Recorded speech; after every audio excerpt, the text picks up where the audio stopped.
Amen. Ensure your eternity. Now, unang-una, gusto ko maintindihan nyo, what ensures our eternity? Ano ho yung nagbibigay ng katiyakan, ng kasiguraduhan sa atin pong patutunguhan sa kabila? Tandaan ho natin, wala hong gitna, kaliwa lang at kanan, langit o impyerno lang ang ating pupuntahan. At hindi ka pwedeng madala sa pamamagitan ng pagpapadasal sa iyo. Dahil ang panahon at pagkakataon na ikaw ay mapapunta sa langit ay sa panahon na ikaw ay may buhay at may hininga. Ibig sabihin, mayroon kang pagkakataon na ayusin mo ang buhay mo, ayusin mo ang iyong relasyon sa atin pong Panginoon. At ang pagdalo sa gawain ng Panginoon, katulad nito ay hindi pwedeng mag-establish ng iyong relationship. Hindi sa pamamagitan ng pagsimba, kundi sa pamamagitan po ng atin pong pagsunod sa Kanyang kalooban, araw-araw. Hallelujah. So, what ensures our eternity? Diretsahan na ho tayo. No? Number 1 is our relationship with Him. Sabi po ng verse 23, sa ating pong text ngayong araw, but I will reply, I never knew you. Get away from me, you who break God's laws. Actually, ang context ho nito, pag binalikan natin yung previous mga verses, patungkol ho ito sa mga Pariseo at mga Eskriba. No? Na sinabihan ng Panginoon, sabi niya, sa bunga ninyo sila makikilala. Mga hypocrite, sabi ng Panginoon. Pwede bang magbunga ang isang puno ng mabuti kung ito ay masama? Pwede bang magbunga ang isang puno na masama ng mabuti? Kaya sabi ng Panginoon, makikilala ninyo sila sa pamamagitan ng bunga. At ang tinutukoy dito ng Panginoon, na sinabihan ng Panginoon sa Matthew chapter 7 verse 21, ay yung mga Pariseo at mga Eskriba na alam ang batas, pero binibreak nila yung batas. So that is the original context. Pero wag nating isipin ngayon, para naman pala yan sa mga Pariseo at mga Eskriba, hindi naman ako Eskriba at Pariseo. Amen. Pero wag nating ilagay sa alanganin ang ating kaligtasan. Kahit sabihin pa yan na yan ay para sa mga Pariseo at mga Eskriba, at ang sinabihan ng Panginoon ay Pariseo at Eskriba, na may alam sa batas, huwag mong isa sa walang bahala na malagay sa alanganin ng iyong kaluluwa. Amen. May kausap po ba ako? Ito ho ay para sa ating lahat, ang mensahe ng Panginoon upang tayo po'y paalalahanan. Hallelujah.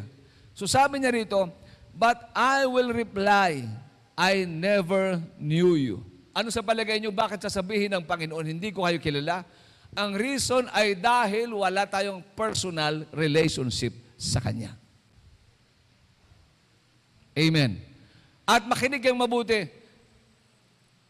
Bakit sasabihin ng Panginoon na hindi ko kayo kilala? Makapangyarihan ng Diyos. Alam niya ang lahat, kilala niya ang lahat, sapagkat siya ang lumikha ng lahat. Kapag pinag-usapan ng kapangyarihan, yes, kilala niya lahat. Dahil siya ang lumikha ng lahat, siya ang may gawa ng lahat. Pero kapag pinag-usapan ho ang relasyon, hindi kakilala ng Panginoon. Parang ganito, no? Si Duterte ho ay makapangyarihan sa lahat, sa buong Pilipinas. Sapagkat siya ang presidente. At kilala mo siya na siya ay presidente at siya ay makapangyarihan sa lahat. Pero ang tanong ko, kilala ka ba ng presidente? Hindi ka kilala sapagkat wala kayong relasyong dalawa.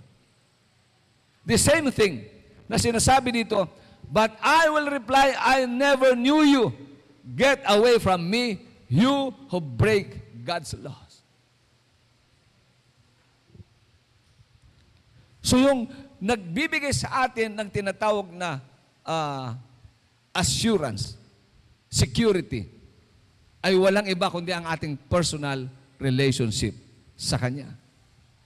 In Mark chapter 12, verse 28 to 30, kapag pinag-usapan ang relationship, pinag-uusapan dito ang pag-ibig.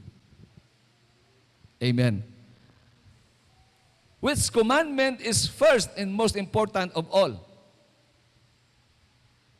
So kung ang nagbibigay sa atin ng tinatawag na security, assurance sa ating eternity ay ang ating personal relationship, ano naman ang magbibigay at magpapatibay ng iyong relationship sa Kanya?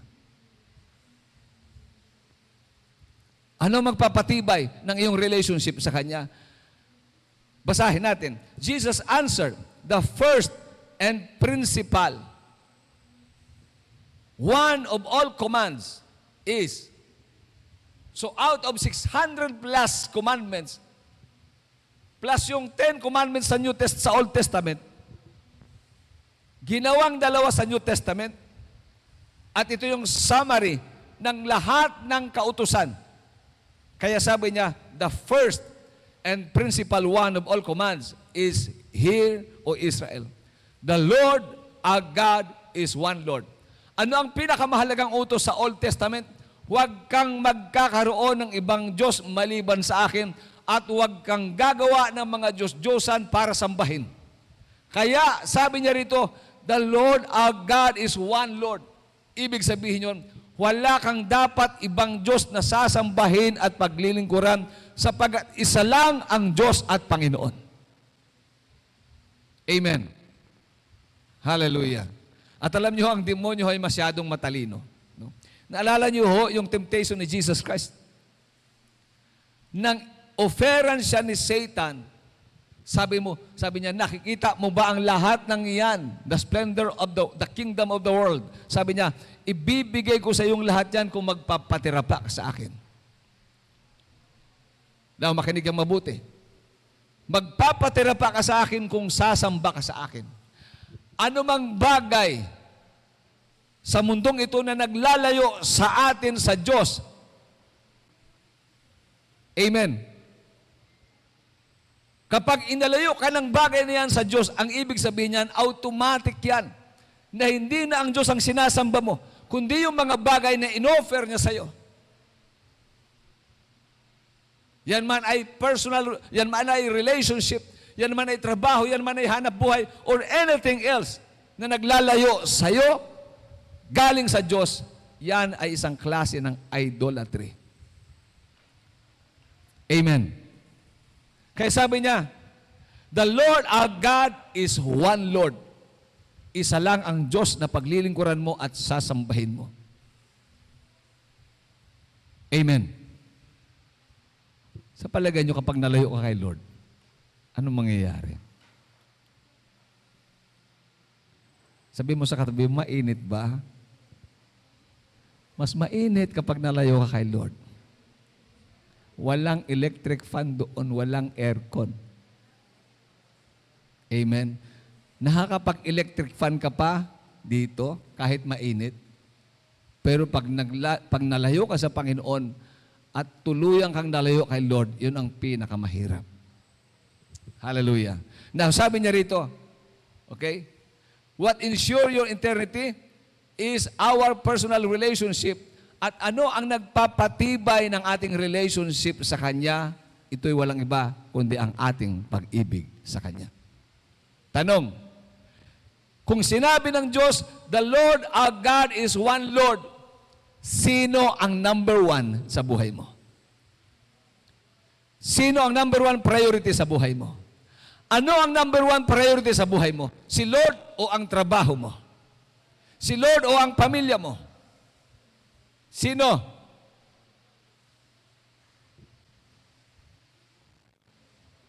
Patay tayo dyan. Sino? Naalala ko yung sinasabi ng kaibigan natin. Ay, pastor, saka na muna ako kasi may trabaho pa ako. Ay, pastor, saka na muna kasi may transaction pa ako. Ay, pastor, saka na muna kasi marami pa akong gagawin. Pag may problema kang matindi ha, huwag kang tatawag kay Lord. Tawagin mo, humingi ka ng tulong, trabaho ko, tulungan mo ko sa problema ko. Negosyo ko, tulungan mo ko sa problema ko. Huwag kang tatawag kay Lord. Kasi inuna mo yung trabaho mo, yung negosyo mo kaysa sa Kanya. Sabi mo sa katabi mo, tandaan mo yan ha. Pero kapag inuna mo si Lord, laging bukas ang access mo sa Kanya. Pwede kang tumawag sa Kanya anytime at ang Diyos ay sasagot sa iyo. Sasamahan ka niya. Amen? Sabi niya rito, and you shall love the Lord your God. Taas ang kamay na nagmamahal sa Panginoon. Okay. Bago mo mahalin ang Diyos, dapat mong intindihin, kasi ang hirap mahalin ang Diyos na hindi siya ang number one. Kaya inuna niya, the Lord our God is one Lord. Ang hirap sabihin, mahal mo si Lord pero hindi siya ang number one. Ang ibig sabihin niya, marami kang kabit. Amen. Kinabit mo na lahat bago mo minahal si Lord. Alam niyo ba na mayroon pong tinatawag na spiritual idolatry? Pag sinabing spiritual idolatry, hindi number one si Lord sa buhay mo, kundi yung maraming bagay na inaasahan mo, tinatangkilik mo sa mundong ito. Na minahal mo ng higit kay Lord, that is spiritual adultery and idolatry. Sabi niya, and you shall love the Lord your God out of and with all your heart. With all your heart. Ng buong puso. Ang ibig sabihin niyan ay wala pong reservation. Siya lang ang dapat number one sa puso mo na iniibig mo at minamahal. Siya lang ang number one na dapat mong pinapriority sa buhay mo, sa oras mo, sa lakas mo. Hello? Pastor, ang hirap yata nun ah. Sabi po ng Pilipos chapter 2 verse 13, ang Diyos ang nagbibigay sa atin ng kakayahan at pagnanasa na gawin ang kanyang kalooban. Pero alam niyo, hindi mahirap mahalin si Lord eh. Amen. Hindi mahirap unahin si Lord. Sa totoo lang. Kaya nagiging mahirap mahalin si Lord at nagiging mahirap unahin si Lord kasi marami ka nang minahal at marami ka nang inuuna. Amen.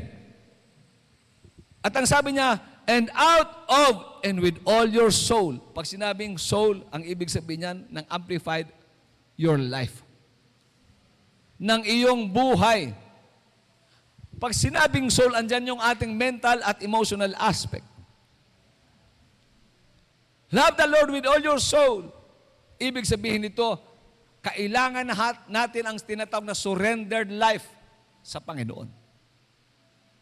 Pag pinag-usapan ng surrendered life, pinag-uusapan dyan yung atin pong tinatawag na decision at yung atin pong will. Kasi ang will nandito sa mindset natin. Amen? Kailangan natin ng surrendered life. Pag sinabing surrendered life, handa kang pakialaman ng Diyos ang buhay mo. Handa kang i-correct ng Diyos ang buhay mo. Handa kang magpaayos ng buhay mo. Handa kang magbabago kay Lord. Amen. May kausap mo ba ako? Kaya mo bang isuko ang buhay mo kay Lord? Alam niyo ho, ito ang challenge ko sa inyo ha. Maganda ba ang universe? Maganda ba? Alam natin yan kahit sa picture sa libro. Wow, ang ganda ng universe. Sinong lumikha nun? Amen? Alam niyo, from day one ng creation, lagi sinasabi ng Lord, and there was light and it was good. Hanggang sa matapos, it was good. Amen. At lahat ng kanyang trinabaho ay sa pamamagitan ng salita ng Diyos. God spoke the word at bandang huli sinasabi niya, and it was good. Pero hindi ka trinabaho ng Diyos sa pamamagitan ng kanyang salita. Trinabaho ka ng Diyos sa pamamagitan ng iyong kamay, galing ka sa lupa. Amen. Naintindihan niyo ba kung gaano kayo ka-special? Lahat ng magagandang nakikita nyo, nilikha ng Diyos sa pamamagitan ng salita. Pero ikaw, hinawakan ka ng kamay ng Diyos galing sa lupa. Ibang-iba ka. Amen? Hallelujah. At ang buhay na yan ay galing sa Kanya. Kaya sabi niya rito, and out of and with all your soul, your life. Alam niyo ho, ang universe at lahat ng nilikha, hindi hiningahan ng Diyos. Ikaw ang hiningahan ng Panginoon. Binigyan ka niya ang hininga para mabuhay ka. Sabi mo sa katabi mo, kaya ka ba humihinga? Dahil sa sarili mo lang. Hallelujah. Alam niyo ba kapag may stress ka, sino sa inyo ritong nai-stress? Taas ang kamay. Sino sa inyo ritong nai-stress? Taas ang kamay. Ayan, yung mga bata. Ang dami na-stress ng mga bata. Na-stress to sa mga nanay ng mga tatay nila. Alam niyo, lagi kong ginagawa pag na-stress ako, inhale at saka exhale. Ang sarap huminga. Nasubukan yung mag-inhale at saka exhale kapag stress ka? Pag nag-inhale at nag-exhale ka, humihinga ka. Sinasabi dito na kahit may stress ka, masarap mabuhay at tayo nabubuhay dahil sa hininga na galing kay Lord. Amen. Kaya sabi niya, love the Lord with all your soul, your mental and emotional aspect. Sa mental mo, andyan yung will mo. Ang ibig sabihin niya na isang buhay na nakasuko sa Panginoon. Surrendered life. At ang sabi niya, and out of and with all your mind. Pag sinabing with all your mind, with your faculty of thought and your moral understanding. Amen. Kaya importante yung sinasabi ng Bible. Yung tinatawag na the fear of the Lord is the beginning of knowledge and wisdom.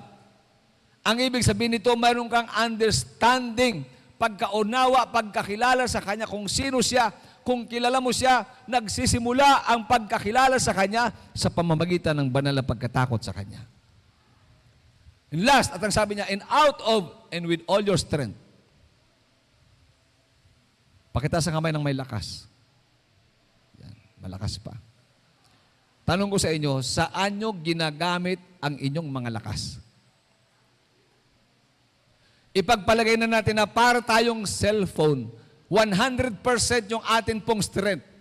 Tanong ko, saan nyo ginagamit yung 90% na strength nyo? Tinirhan nyo ba si Lord kahit konti na strength? Saan nyo ginamit yung oras nyo, yung lakas nyo, saan? Ay makinig ka mabuti. Hindi ko sinasabi na masamang magtrabaho, ha? Pero pag inubos mo ng inubos yung lakas mo sa trabaho at tinirhan mo lang ang Panginoon ng katiting na lakas, isipin mo sa loob ng isang linggo, nagtrabaho ka ng nagtrabaho, hininga, buhay, lakas, talento galing kay Lord, inubos mo sa loob ng isang linggo. Pagdating ng linggo,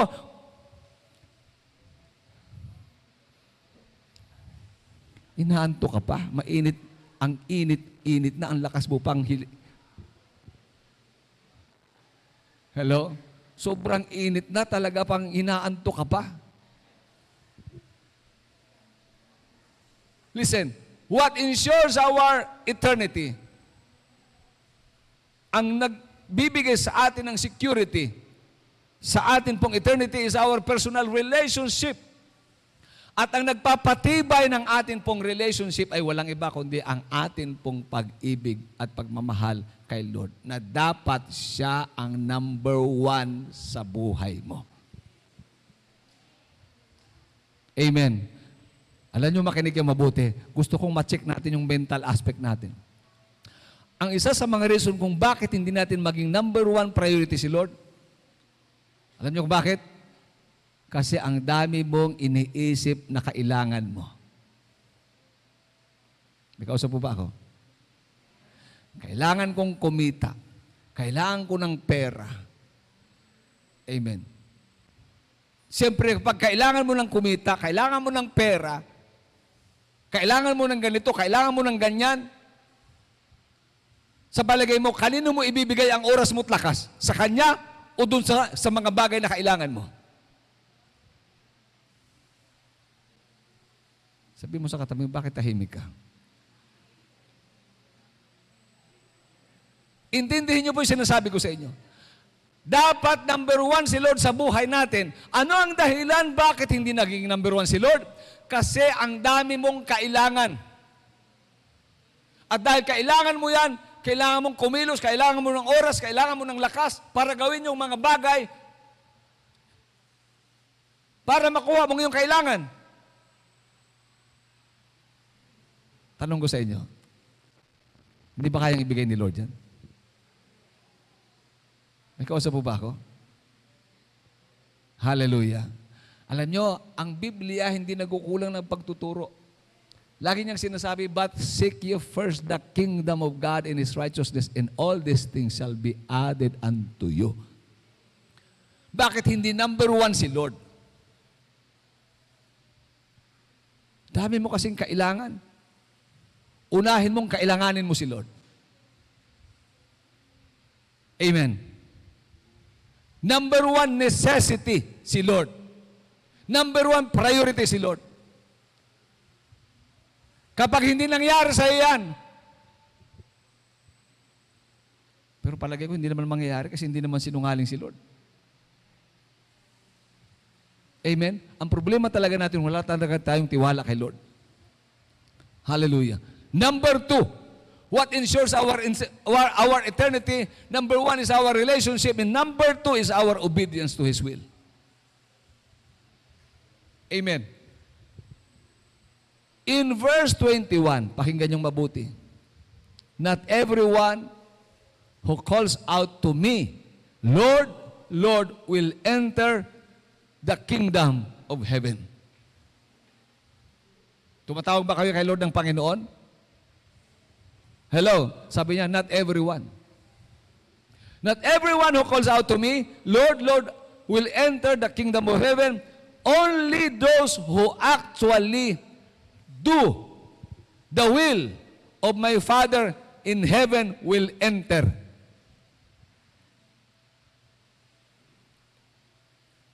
Yun daw, tao na gumagawa ng kalooban ng kanyang Ama. So what ensures our eternity? Number one is our personal relationship with Him, and number two is our obedience to His will. Amen? Kasi kapag sinabi pong personal relationship, pinag-uusapan dyan yung atin pong mental at saka emotional aspect, yung atin pong affection, yung atin pong emotion, yung atin pong mental aspect. Pero kapag pinag-usapan po ang atin pong obedience sa kanyang kalooban, it means action. Amen. Sabi niya, do the will of my Father. Kaya ang sabi ng Luke chapter 6 verse 46, so why do you call me Lord when you won't obey me? Tinatawag niyo akong Panginoon, Panginoon, hindi niyo naman sinusunod yung gusto ko at sinasabi ko. Ano ba sinasabi ni Lord? O, tinan niyo ha. Sino sa inyo rito may mga galit pa? Sige, taas ang kamay. Dali! May galit pa. Sama ng loob. Hinanakit, tampo. Galit. Taas ang kamay. O napakinggan niyo na ba na kayo dapat magpatawad? O nabibingi tayo kapag pinag-usapan natin ang pagpapatawad? Pastor, bingi ako dyan. Kasi alam niyo bakit? Gusto mo pa talaga gumanti. Amen. May napanood ako sa Facebook. Ito, kwento lang ito. Baka ito naman iuwi nyo. Alam nyo ho, mayroong isang courier, yung nagdi-deliver, parang mga lalamove. Pagkatapos ay dumating yung nagdi-deliver. Paglabas nung magre-receive sinampal, pak! Pak! So, galing yan sa ex-girlfriend mo, padala sa'yo. Pirmahan mo. Napapadeliver na pala ngayon yung sampal. Palagpakan natin ng malakas ang Panginoon. Hallelujah. So,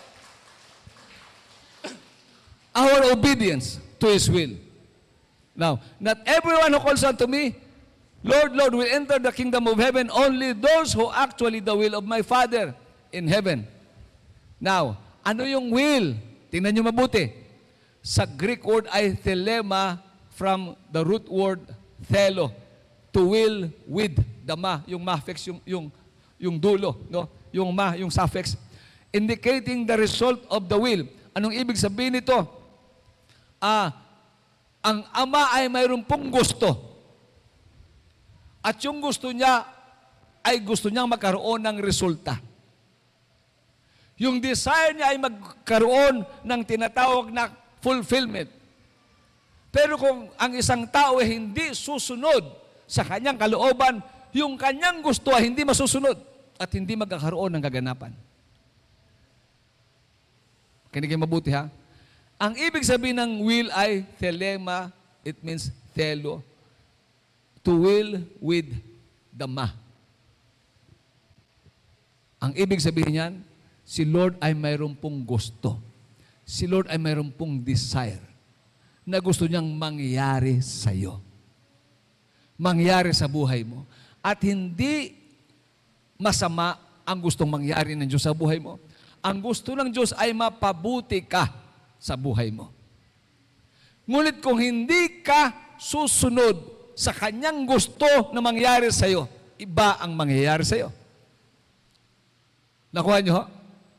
Sabi po ng Jeremiah 29 verse 11, "For I know the plans I have for you, plans to prosper you, not to harm you, but to give you hope and a future." At yan ang gustong mangyari sa iyo ng Panginoon, not to harm. Pero kung hindi ka susunod sa kanyang kalooban, harm ang darating sa iyo. At matinding harm. Throughout eternity, pag hinagis ka na doon sa lake of fire. Amen. Thelema refers to a wish. May wish si Lord. May desire si Lord, strong desire, and the willing of some event. Ang tindi ng desire ng Panginoon para sa iyo.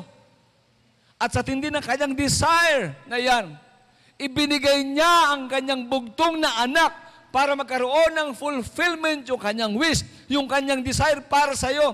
At ano ang kanyang desire? Ikaw ay maligtas at hindi mapunta sa lake of fire, maisama kanya sa kanyang kaharian. At maganap ang kanyang kalooban sa buhay mo. Pero kung ayaw mo, walang magagawa si Lord. Sa New Testament, ang thelema ho ay ginamit na God's will. Signify His gracious disposition towards something. God's will usually refers to what He has decreed. Yung desire niya, yung kanyang decree, yung kanyang gusto.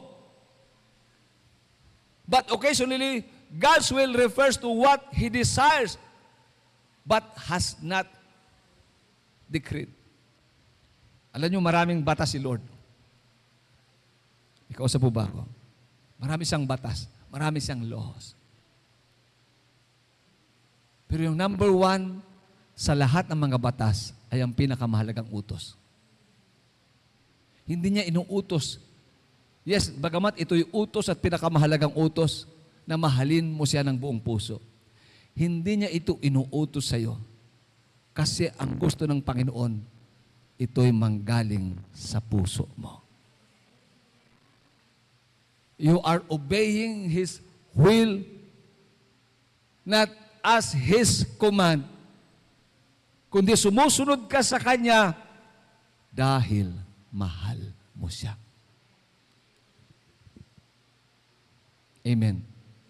Hindi yung napipilitan ka lang. Hallelujah. Ito ho ay isang desire at hindi ho decree. Kaya alam niyo ho, naalala niyo yung sinasabi sa inyo, we can serve God without loving Him, but we cannot serve Him without. We can serve God without loving Him, but we cannot love God without serving Him. Amen. Alam niyo kung nandito lang kayo, dahil susunod lang kayo, obligasyon dahil Sunday, at hindi dahil mahal niyo si Lord galing sa puso niyo. Mahirap na klase ng kalagayan yan. Amen. Hallelujah. Sabi po ni Spyros Sodiates, says, the dilemma is the will not to be conceived as a demand. Hindi ho ito demand. Okay? Kundi ito isang expression or pagpapahayag, inclination of pleasure towards that which is like. Ito yung pag-rely mo, yung pagpapadama mo ng totoo mong nararamdaman sa gusto ng tatay mo sa langit. Amen? Inclination of pleasure, kumbaga, gagawin mo kung ano yung magpapaligaya sa Diyos na may desire para sa buhay mo. Isipin mo ngayong umaga, sa palagay mo, Lord, maligaya ka ba sa buhay ko? Maligaya ka ba sa pagkatao ko? Maligaya ka ba sa ginagawa ko? Sa palagay niyo, maligaya si Lord? Naliligayahan ba si Lord sa ating mga ginagawa? Naliligayahan ba si Lord sa atin pong pagkatao? Naliligayahan ba si Lord sa lahat ng atin pong iniisip? Naliligayahan ba si Lord sa lahat ng ating ginagawa? Masaya ba si Lord? Lord, paano ka sasaya sa buhay ko? Paano kita pasasayahin? Ihirap na hirap na nga ako. Hello? Parang hirap datang magpasaya ng, ano ka Lord, masaya ka, tapos ako naghihirap. Pero hindi niya alam. Habang nahihirapan ka, pero sinusunod mo siya. May kausap po ba ako? Habang nahihirapan ka, ang dami mong problema, ang dami mong pinagdadaanan, pero tuloy-tuloy ka pa rin sa pagsunod sa Kanya. Hindi mo alam na napapaligaya mo ang puso ng Panginoon at dahil napapaligaya mo ang puso ng Panginoon, nararamdaman mo na lang, ba't ang saya-saya ko na rin? Amen. Ba't ang saya-saya ko na rin? Glory to Jesus. Now, sabi niya, or inclination of pleasure towards that which is like, that which pleases and creates joy. Ito, nagkikreate ito ng joy sa puso ng Panginoon. At the same time, habang nagkikreate ka ng joy sa Panginoon dahil sa pagsunod mo sa Kanya, masaya ka na rin. Amen? Tingnan niyo, pakita ko sa inyo ha. Pakita ko sa loob ng pamilya. Kapag ang isang anak ay masunurin sa kanyang nanay at sa kanyang tatay, mayroon bang something na atmosphere na nagpapabigat sa loob ng kabigatan sa puso? Di ba wala? Kasi the more na sinusunod mo ang tatay at nanay mo, the more na nagkakaroon ng the more na nawawala ng problema sa loob. Pero pag hindi mo sinunod ang nanay at tatay mo, nagkakaroon ng problema sa loob, nagiging mabigat din ang puso mo kasi mabigat ang puso ng nanay at tatay mo. Pero pag sumusunod ka, magaan ang puso ng nanay at ng tatay mo, magaan na rin ang puso mo. Maligaya ka na rin. Yan ang ibig sabihin niyan. Sabi niya rito, glory to Jesus, that which pleases and create joy, when it donates God's will, it signifies His gracious disposition toward something used to designate what God Himself does at His own good pleasure. In John chapter 4, verse 34, ito ho, sabi niya, Jesus said to them, my food is to do the will of Him who sent me and to finish His work.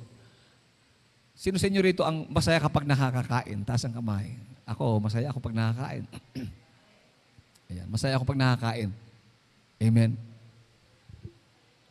Si Lord, sabi niya, Jesus said to them, my food is to do the will of Him who sent me and to finish His works. Alam niyo kung bakit hindi ka masaya sa buhay? Amen? Alam mo kung hindi ka masaya sa buhay? Sabihin mo, bakit pastor? Ba't hindi ako masaya sa buhay? Ang isa sa dahilan kung bakit hindi ka masaya sa buhay at hindi fulfilled ang buhay mo dahil hindi mo sinusunod ang kalooban ng Diyos. Yan ang magpapalakas, yan ang magpapaligaya sa buhay mo. Bakit? Kasi ibig sabihin yan, nasi-serve mo ang purpose mo nang siya'y sinusunod mo at ginagawa ang kanyang kalooban. Sino sa inyo rito pagod na magtrabaho, maghanap buhay, magnegosyo, taas ang kamay? Parang nagninegosyo ka na lang dahil sa pangangailangan mo. Nagninegosyo ka, nagtatrabaho ka, hindi dahil masaya ka. Pakitaas ang kamay. Yung pagod ka na, ano ba naman buhay ito, paulit-ulit na lang. Yung daily routine, nakakapagod. Ba't ka ba nagtatrabaho? Ba't ka ba naghahanap buhay? Para saan? Para ka lumigaya? Para ka sumaya? Hello? Hindi yan ang magpapasaya sa'yo. Kailangan mo lang yan, pero hindi yan ang magpapasaya sa'yo. Ang magpapasaya sa'yo ay kapag ginawa mo ang kalooban ng Diyos. Amen. Hallelujah. At yan ang nakakalungkot minsan, bulag tayo, binubulag tayo ng kaaway. Hanap-hanap tayo ng magpapasaya sa atin. Number one mong unang pasayahin si Lord sa pamamagitan ng pagsunod ng kanyang kalooban. Pag napasaya mo si Lord, sasaya ka na rin. Ayaw talaga. Palakpakan natin ng malakas ang Panginoon. Hallelujah. Tingnan nyo, si Jesus Christ during the time ng baptism. Excuse me. And suddenly a voice came from heaven, ito yung time ng baptism, saying, "This is my beloved Son, in whom I am well pleased." Ito ang aking pinakamamahal na anak na labis kong kinalulugdan. Bakit? Kasi si Jesus Christ laging sumusunod. Sa Transfiguration, nagsalita na naman ang kanyang tatay sa langit at ang sabi niya, while he was still speaking, behold, a bright cloud overshadowed them, and suddenly a voice came out of the cloud saying, "This is my beloved Son, in whom I am well pleased." Bakit? Kasi laging sumusunod si Jesus Christ. Matthew chapter 26, verse 42, he went away again the second time and prayed, saying, "Oh my Father, if this cup may not pass away from me, except I drink it, thy will be done." What ensures our eternity? Number one is our relationship. Number two is our obedience to His will. Ito, si Jesus Christ, mamamatay dahil sa kasalanan mo at kasalanan ko. Ipapako siya sa krus. At nagsend ng nalangin ng todo dahil alam niya kung anong klaseng agony at sufferings at pain sa kanyang pagdadaanan hanggang kamatayan. Sabi niya, Ama, sabi niya rito, kung hindi pwedeng iwasang inumin, tanggapin ang saro ng paghihirap na ito. Sabi niya, wag ang kalooban ko, kundi ang kalooban mo ang maganap. Tanong ko sa inyo, lugi ba si Jesus Christ? Ha? Lugi ba siya? Abay, unfair sa kanya yun Isipin mong ipako ka sa krus, mamatay ka sa krus nang wala kang kasalanan dahil sa kasalanan ng tao. Unfair sa kanya yun. Ikaw, okay lang sa'yo? Ikulong ka nang wala kang kasalanan? Ikulong ka at bugbugin ka nang wala kang kasalanan, okay lang sa'yo? Unfair sa'yo, hindi. May kausap po ba ako? Lugi ka, hindi. Masakit sa'yo, hindi. Yun nga lang wala kang ginagawa, chismis ka. Namarites ka ng kapitbahay mo, masakit, hindi. Pahina ng pahina. Pero nung siniraan ka, ginawang ka ng masama ng kapitbahay mo, ng asawa mo, ng kung sino-sinong tao, nasabi mo ba, let thy will be done. Humanda ka sa akin. Nasabi nyo? Nasabi nyo yun? Alam nyo bang ibig sabihin ng let thy will be done? Sabi niya, maganap ang kalooban mo.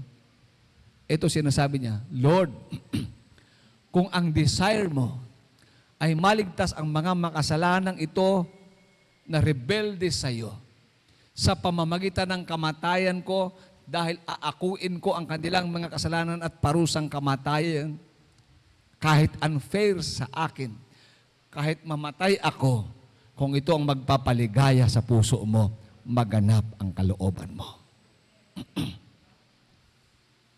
Amen. Alam niyo, minsan ang kalooban ng Diyos masakit. Kausap po ba ako? Ang kalooban ng Diyos ay masakit at mahirap. Pero kahit ito'y masakit at mahirap, anong sabi ng Bible? Oh, for the joy, dahil sa kagalakang naghihintay sa Kanya sa langit, He endured the cross. May naghihintay na kagalakan sa langit, kaya niya napagtagumpayan ang hirap at kamatayan sa krus. At ang sabi ng Romans chapter 8 verse 18, hindi pwedeng ikumpara ang kahirapang ating nararanasan ngayon sa kaluwalhatiang darating. May parating na kaluwalhatian, unexpressible joy. Na kahit sabihin mong ikaw lang pinakamahirap at nagdaan ng pinakamatinding kahirapan at sakit sa mundong ito, may naghihintay na kagalakan sa kabilang buhay. And we need to ensure our eternity. Secure your eternity. Ingatan mo yan. Hallelujah. Philippians chapter 2 verse 7 to 8. Sabi niya, but made himself nothing. Hinubad niya ang kanyang pagka-Diyos, taking the very nature of a servant, being made in human likeness. In verse 8, and being found in appearance as a man, he humbled himself and became obedient to death, even death on the cross. What ensures our eternity? Our personal relationship. Number 2, our obedience to His will. Ano ang kanyang will? I-simplify natin. Mayroong gusto si Lord, mayroong desire si Lord. At gusto niya, yung desire niya, yun ang nagpapaligaya sa Kanya. Di ba may mga desire kayo? At yung desire ninyo, kapag nakuha nyo yung gusto ninyo, di ba masaya kayo? That is the desire, that is the will of God. Yung desire niya, yung will niya, yung magpapaligaya sa Kanya. Kapag sinunod natin siya, kahit mahirap, yung wala ka ng pera, nahihirapan ka na, sumusunod ka pa rin sa Kanya, you are pleasing the heart of God. Amen. Kaya ang sabi po ng Hebrews chapter 5 verse 8, though he was a son, he learned obedience to what he suffered. Kailan yung pinakamasarap na pagsunod? Sige nga, tanungin ko kayo. Kailan yung pinakamasarap sumunod? May kausap po ba ako? Hello, dyan sa likod. Kailan yung pinakamasarap sumunod?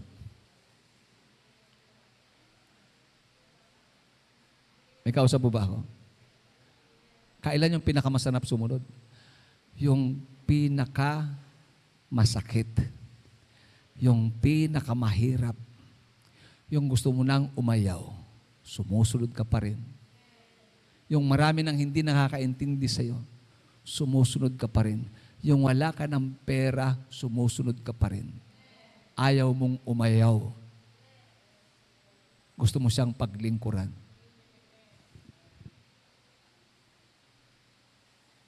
Pero yung mga sumusunod na, okay lang. Hindi mo ma-feel, hindi mo mararamdaman yung essence ng obedience. Si Jesus Christ, sumunod pa rin siya. Sabi ng Bible, hanggang kamatayan sa krus. Hanggang kamatayan sa krus. Tanong ko sa inyo, nang simula nang siya'y akusahan, bugbugin, latiguhin, putungan ng kuro ng tinik, hubaran ng robe, sa harapan ng mga tao, pinalaya si Barabas, na sa halip siyang dapat palayain. Masakit sa kanya, hindi. Masakit sa kanya, hindi. At pagkatapos nun, pinatong sa kanya ang krus, pinapasan hanggang sa bundok ng mga bungo. Tanong ko sa inyo, nagpahinga ba si Lord? Oy, time out muna. Yung katulad ng napapanood nyo sa sinakulo, nung hagupitin sa likod, tinapon yung krus at pagkatapos sinipa yung naghagupit. Napanood nyo yun sa Facebook? Nagpahinga ba si Lord? Teka muna. Ayoko muna, Lord. O ayoko muna. Time out muna kasi hindi nyo ba nakikita yung bakbak ko sa likod? Time out muna. Huwag nyo muna akong hagupitin. Pahingahin nyo muna ako ng konti.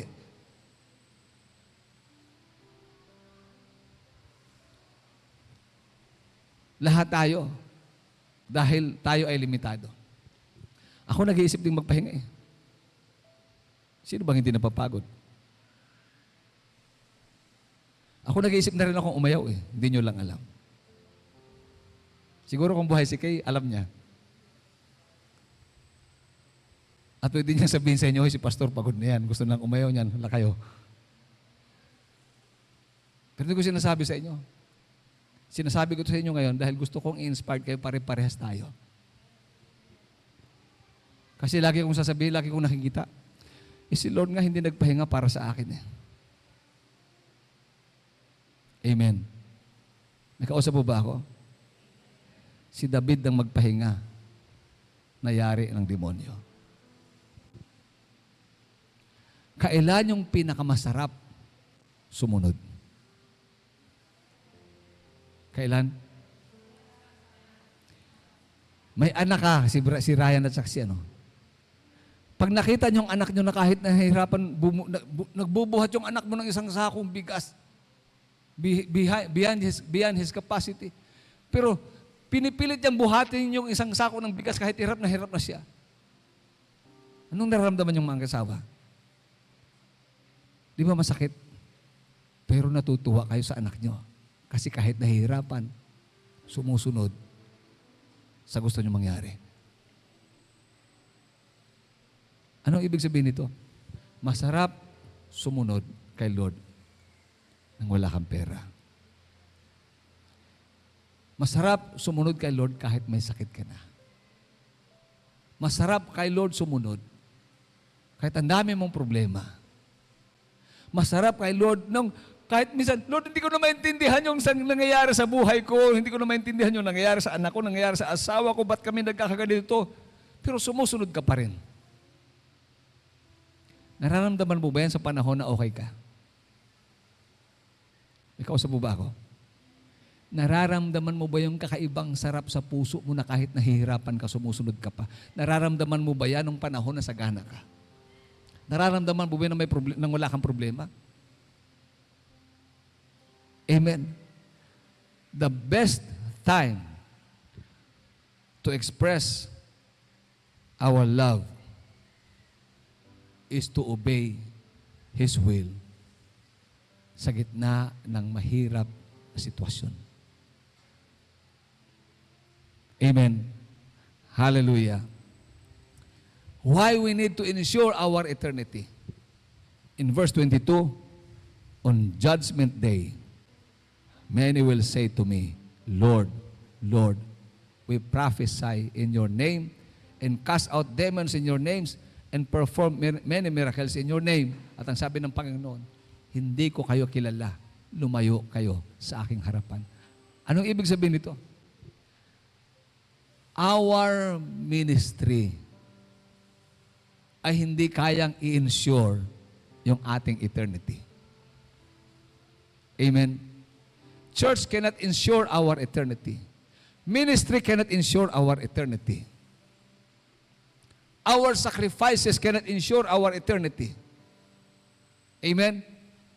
Dalawang bagay ang nakita ko dito to ensure our eternity is our personal relationship and our obedience to His will.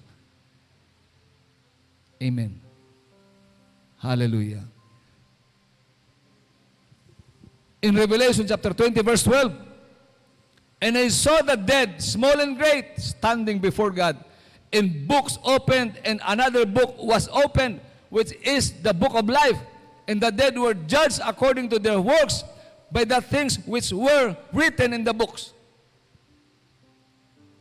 Humarap lahat ang tao sa harapan ng Diyos. May pinag-aralan o wala, mahirap at mayaman, hari, prinsipe, alipin, lahat ng tao na nabuhay dito sa lupa na namatay, humarap sa judgment. At lahat ng ating ginagawa ay nandun nakasulat sa Book of Life. At ang sabi doon, another book Amen. Hallelujah. At ang sabi rito, then death and Hades were cast into the lake of fire. This is the second death.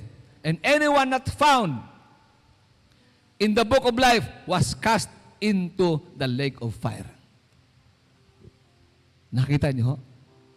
Magkaiba ang Hades sa lake of fire.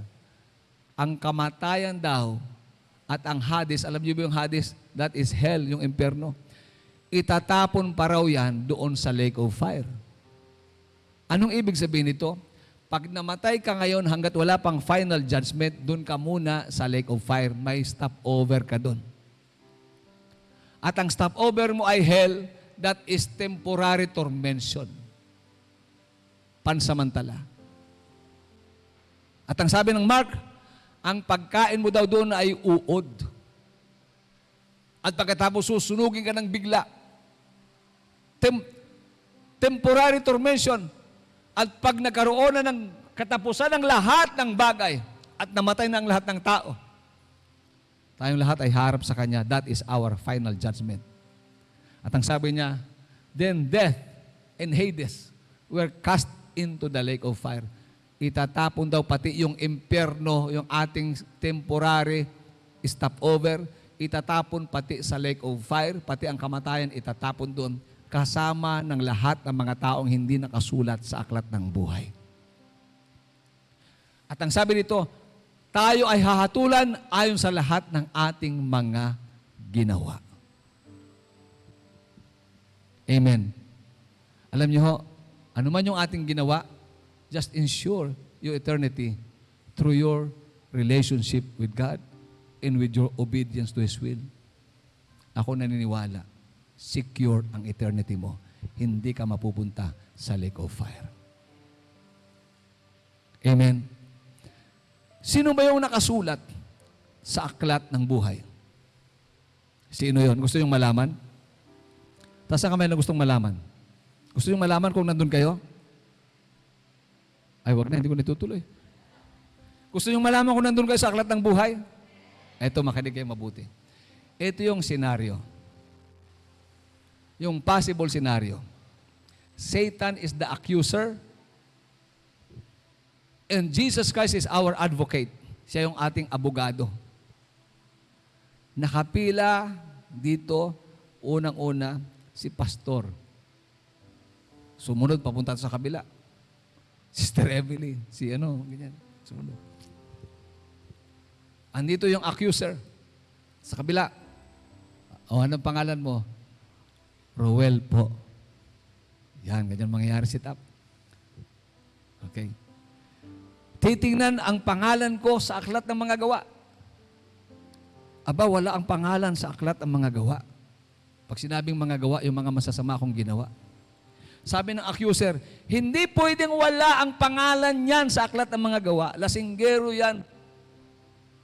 Magpapataya ng yan. Ng wedding. Mahala yan, malaswayang, batang yan, muntik ng patay ng nanay yan. Paano hindi mawala? Paano nawala ang pangalan niya sa aklat ng mga gawa? Sabi ni Satanas, accuser. Sige nga, ulitin mo pa. Buksan mo uli.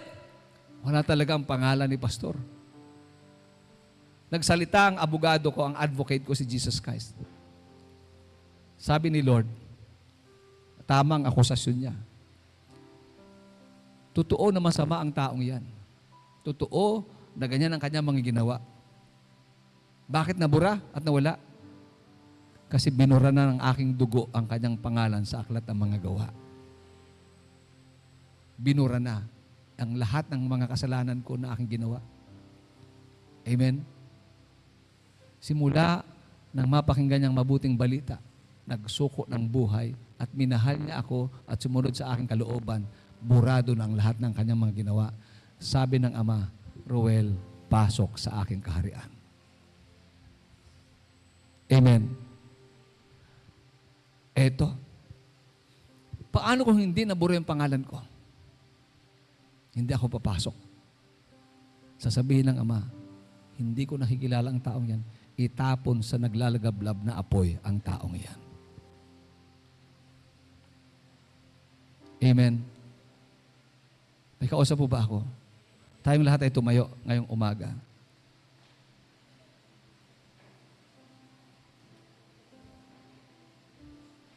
Hallelujah. Now, makinig yung mabuti. Sabi po ng John, chapter 12, verse 48. Ito, basahin nyo. Minsan nasasaktan tayo. Kasi minsan parang tayo tinatamaan. Ako yun, pastor, para kang judgmental pastor. Telling the truth is not judgmental. Anong gusto nyo? Makinig kayo mabuti. Hatulan kayo ngayon o sa kabilang buhay kayo hatulan? Anong gusto nyo? Ngayon yung paghatol o yung sa kabilang buhay ang paghatol? Pwede kang masaktan ngayon, pwede kang ma-offend ngayon sa salita ng Diyos.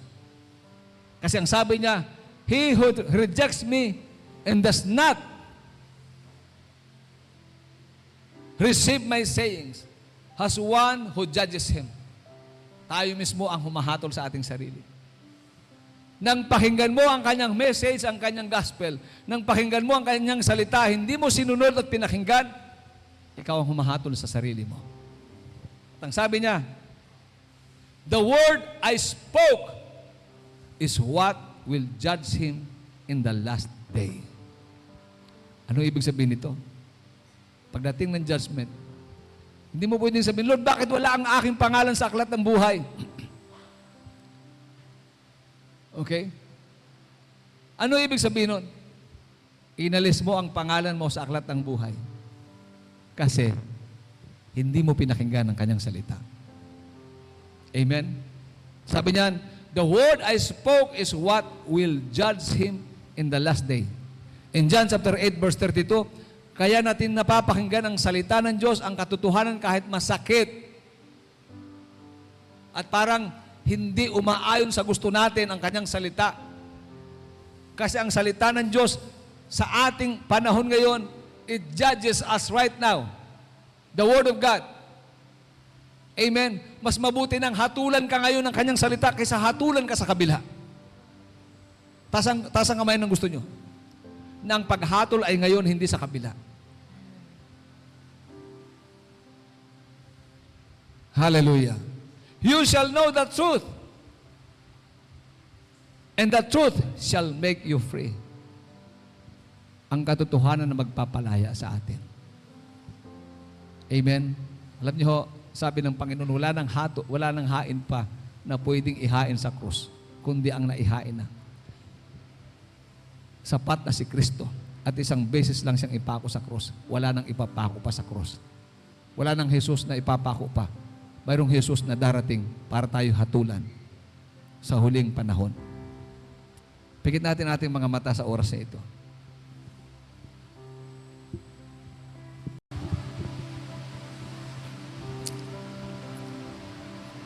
Kumustahin natin ang ating pong sarili. Nalulugod ba si Lord sa atin, sa ating mga ginagawa? Yes, nagkakamali tayo, nagkukulang tayo.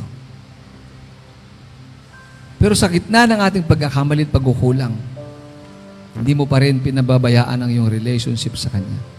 Sumusunod ka pa rin kahit nahihirapan ka. Yes, may struggle ka. Pero ang gusto ng Panginoon, lumakad tayo sa katuwiran, kabanalan, kalooban ng Panginoon. Bigyan natin ng pansin ngayon. Isipin nating mabuti yung ating eternal security.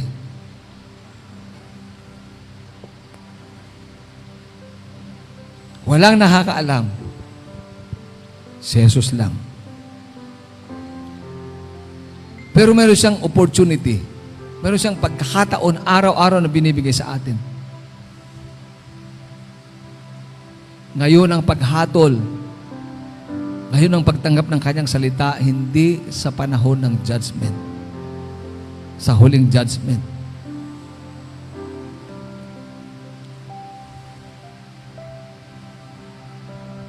Isipin mo mabuti ngayon. Isipin mo mabuti. Alam niyo ba kung anong pupuntahan mo kapag nagkamali ka? Walang kamatayan sa lake of fire.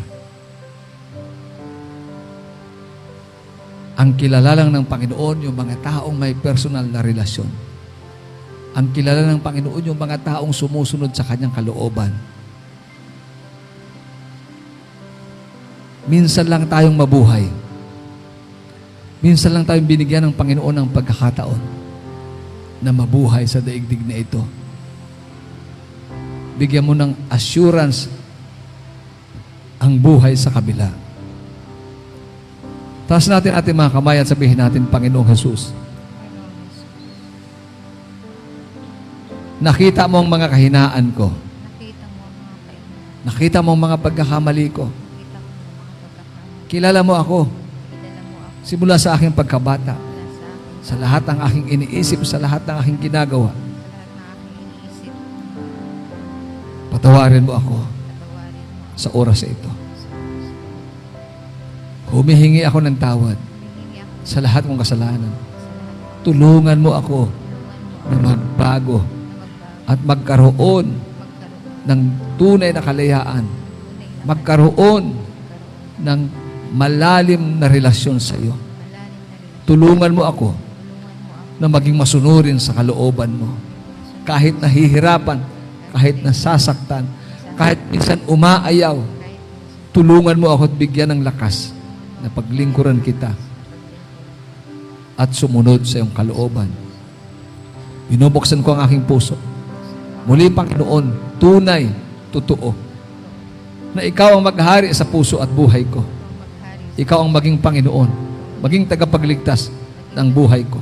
Sinusugo ko sa iyo ang aking kalooban, ang aking mga kagustuhan na taliwas sa iyong kalooban at kagustuhan. Ikaw ngayon ang maghari sa puso ko. Hallelujah, Jesus. Your name is power. Your name is healing. Your name is life. there is no other way to heaven Break every stronghold.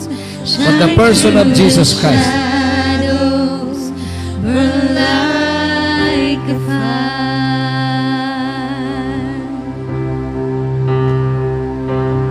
There is power. Your name is healing. Your name is life. Kailan masarap sumunod?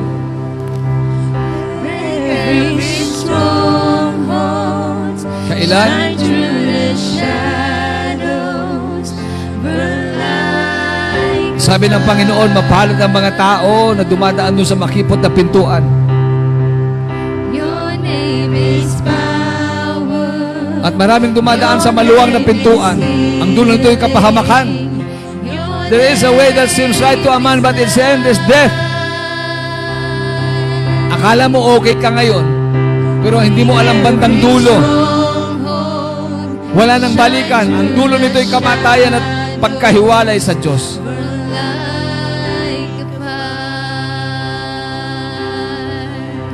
Hindi mo kailangan pang umiyak ngayon, maglupasay or whatever. Kailangan mo magdesisyon.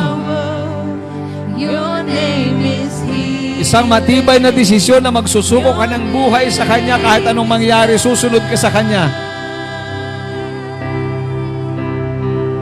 Break every stronghold. Shine through the shadows. Burn like a fire. Panginoon, sa oras na ito, dalangin ko, Panginoon, ang pagkilos mo sa bawat puso, sa bawat buhay. Lord, na kami, O Diyos, ay nakagawa ng isang firm decision. Dahil mayroon kaming naintindihan at naliwanagan ng aming isip. At nagkaroon kami ng banal na pagkatakot, Panginoon, sa iyo. Gawin mo, Panginoon, ang kalooban mo sa amin. At bigyan mo kami, Panginoon, ng pagnanasa at kakayahan na gawin ang iyong kalooban.